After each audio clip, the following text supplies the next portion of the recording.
So today we are discussing Section 4 of the Labor Act, which deals with the prohibition of forced labor. Now, this section will be discussed in 4 parts for purposes of understanding it better. Now, the first part is the one that deals with the rule. So in terms of this section, a person must not directly or indirectly cause, permit, or require any individual to perform forced labor. Part 2 deals with what forced labor is not.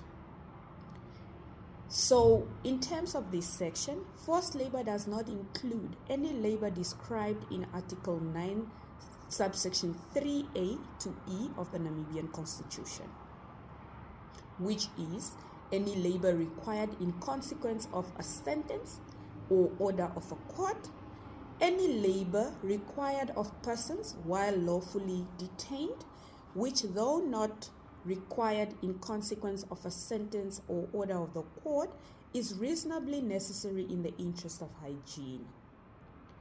Any labor required of members of the defense force, the police force, and the correctional service in pursuance of their duties as such, or in the case of persons who have conscientious objections to serving as members of the defense force, any labor which they are required by law to perform in place of such service.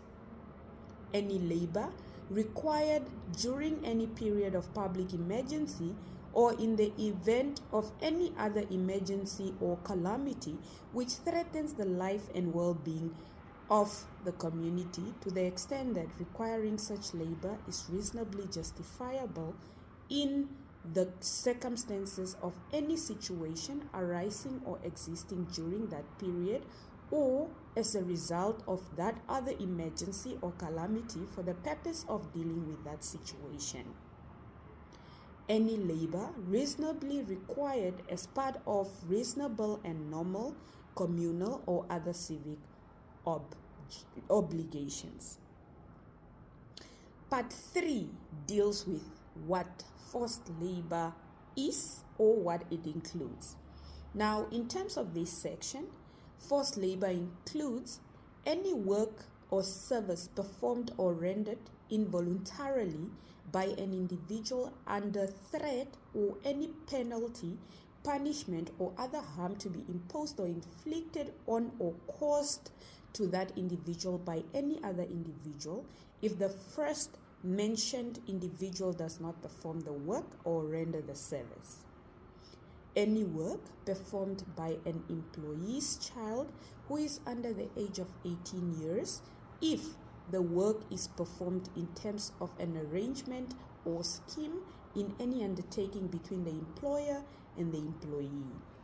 Any work performed by any individual because that individual is for any reason subject to the control, supervision, or jurisdiction of a traditional leader in that leader's capacity as traditional leader.